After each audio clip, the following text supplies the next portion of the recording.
Hello বন্ধুরা, আমি শম্পা নিয়ে চলে এসেছি আবারও একটি নতুন ভিডিও নিয়ে। তো আজ আমি তোমাদের করে দেখাবো 38 সাইজ ব্লাউজ কাটিং করে। তো ভিডিওটা সম্পূর্ণ দেখতে থাকো। আমি A to Z কাটিং নিয়ম আমি শিখিয়ে দেব। তো তার জন্য দেখো, প্রথমেই আমরা ঝুলের মাপটা নিয়ে নেব।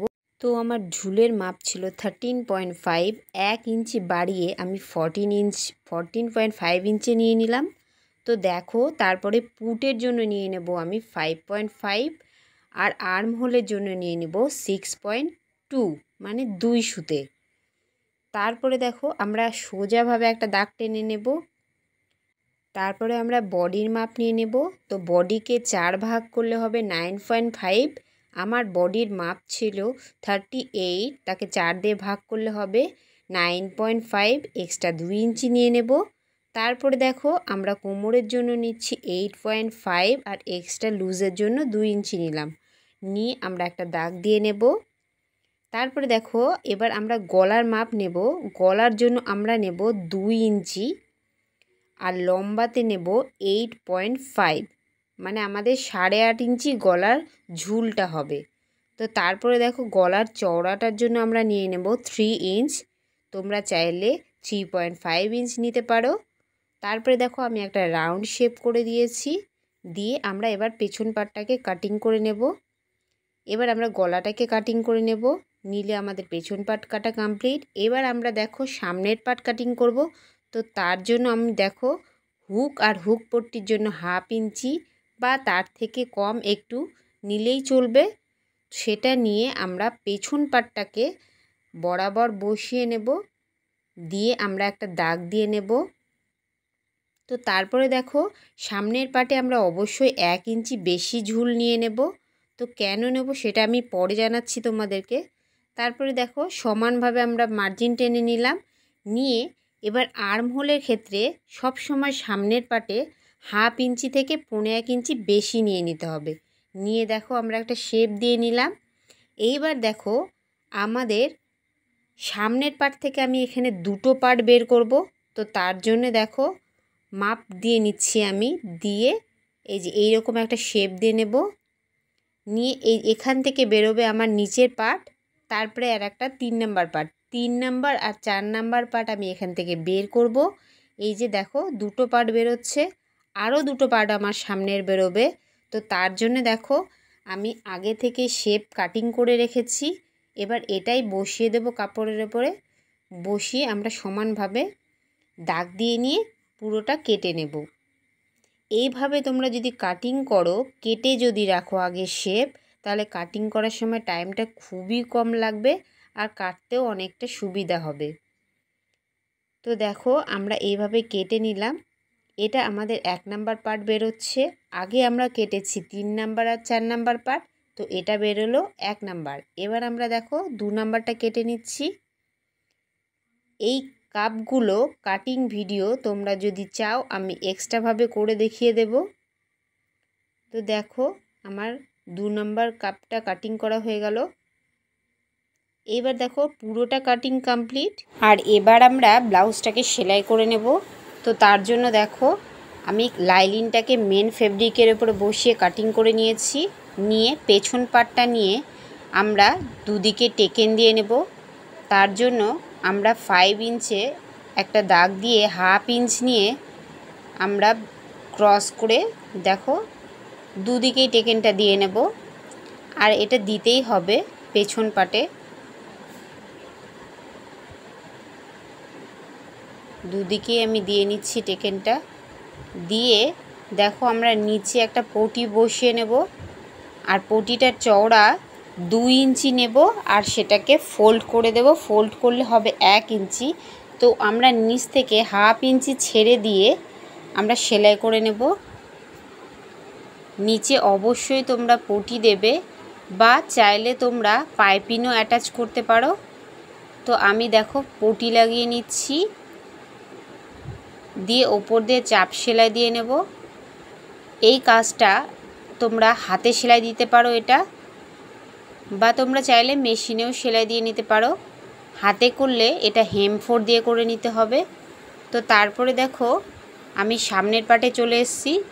এসে 1 নাম্বার পার্ট আর 2 নাম্বার পার্টটাকে ঠিক এইভাবে নিয়ে ওপর থেকে একটু ক্রস করে পুরোটা হাফ ইঞ্চি ছেড়ে দিয়ে আমরা সেলাই করে নেব। ঠিক পুরোটা সেলাই করে নেব। তোমার কাটিং যদি ঠিক হয় তো দেখবে দুদিকের কাপড়টাই মিলিয়ে যাবে, আর যদি সেটা না হয় তো বাড়তি অংশটুকু তোমরা কেটে নিতে পারো, তাতেও কোনো অসুবিধা হবে না। তো তারপরে দেখো আমরা আবার একটা টেকেন দিয়ে নিচ্ছি। এই টেকেনটা দিলে আমাদের পরিপূর্ণ দেখো একটা সুন্দর খাপ তৈরি হয়ে যাবে। তো আমার খাপটা তৈরি হয়ে গেছে। এইবার দেখো আমরা 3 নাম্বার পার্টটাকে ঠিক একইভাবে একটু ক্রস করে আমরা হাফ ইঞ্চি করে পুরোটা আবার সেলাই করে নেব। পুরোটা আমরা হাফ ইঞ্চি ছেড়ে দিয়ে সেলাই করে নিচ্ছি। যদি নিচের অংশে এসে দেখো যে তোমাদের একটু বাড়তি আছে তো তাতেও কোনো অসুবিধা নেই, তোমরা কাটিং করে নেবে। নিয়ে এবার দেখো 4 নাম্বার পার্টটাকে আমি ঠিক এইভাবে বসিয়ে সেলাই করে নেব। আর এই পার্টটাতে তোমরা অবশ্যই একটা চাপ সেলাই দেবে, এটা নিয়ম, এটা দিতেই হবে। এই যে ঠিক এইভাবে চাপ সেলাইটা দিয়ে নেব। এইবার দেখো আমরা হুক পট্টিটা লাগিয়ে নেব, যেটাতে আমরা হুক বসাবো সেটা আমরা দিয়ে নেব। তো তার জন্য একইভাবে 2 ইঞ্চি কাপড়কে আমরা ফোল্ড করে 1 ইঞ্চি করে নিয়ে আমরা সেলাই করে নেব। ঠিক এইভাবে হয়ে গেল। পেছন পাটে যেভাবে আমরা পটি বসিয়েছিলাম সামনের পাটে ঠিক একইভাবে বসিয়ে নেব। আমি পুরোটা তোমাদের ডিটেলসে বোঝানোর চেষ্টা করেছি। যারা তোমরা নতুন, একবার দেখলে তোমরা নিজেরাও পারবে, ব্লাউজ সেলাই করে নিতে পারবে। আর আমি এটাই চেষ্টা করেছি।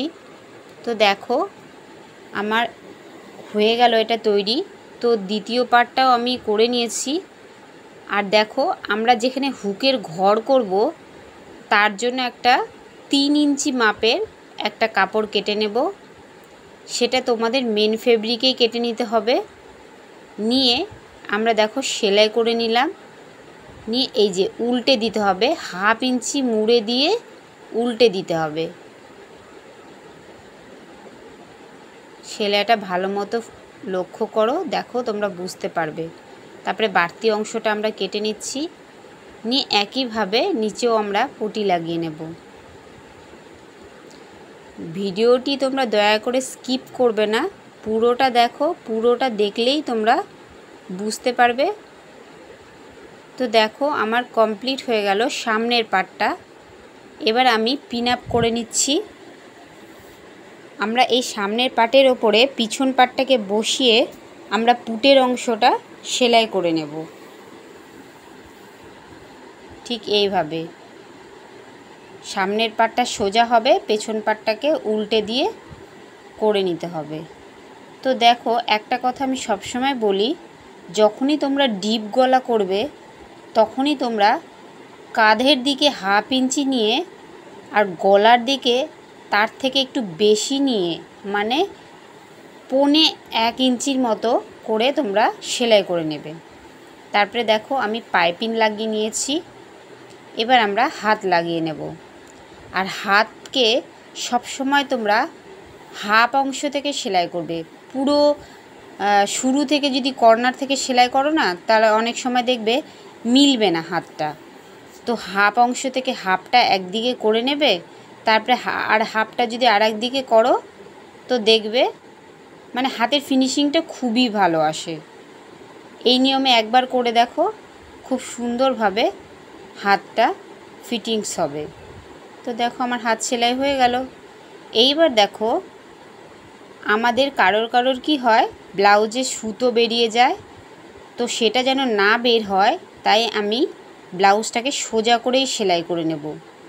নিয়ে এবার দেখো আমরা উল্টে দিচ্ছি। উল্টে দিয়ে যখন সেলাইটা দেব তখন সুতোগুলো আর বের হবে না। তো এই গুরুত্বপূর্ণ ছোট ছোট টিপসগুলো তোমরা ফলো করো। দেখো ব্লাউজ সেলাইটা দেখো কত সুন্দর হয়েছে। ঠিক একইভাবে আমি দুদিকেই করে নেব। এইবার দেখো আমাদের যে বডির মাপ ছিল সেই মাপ অনুযায়ী আমি মার্জিন দিয়ে নিচ্ছি, দিয়ে নিয়ে আমরা সেলাই দিয়ে নেব। আর এখানে আর একটা কথা, তোমরা সব সময় পারলে 2-3টে সেলাই দিয়ে নেবে, তাতে কি হয় কাস্টমার যে আছে তাদের খুব সুবিধা হয়, তাদের বেশি ভালো লাগে। তো যাই হোক, এভাবে আমি দুদিকেই একইভাবে সেলাই করে নিচ্ছি। তো দেখো ব্লাউজের ফিনিশিংটা কত সুন্দর এসছে। তো ভিডিওটি তোমাদের ভালো লাগে লাইক, কমেন্ট আর সাবস্ক্রাইব করে দিও।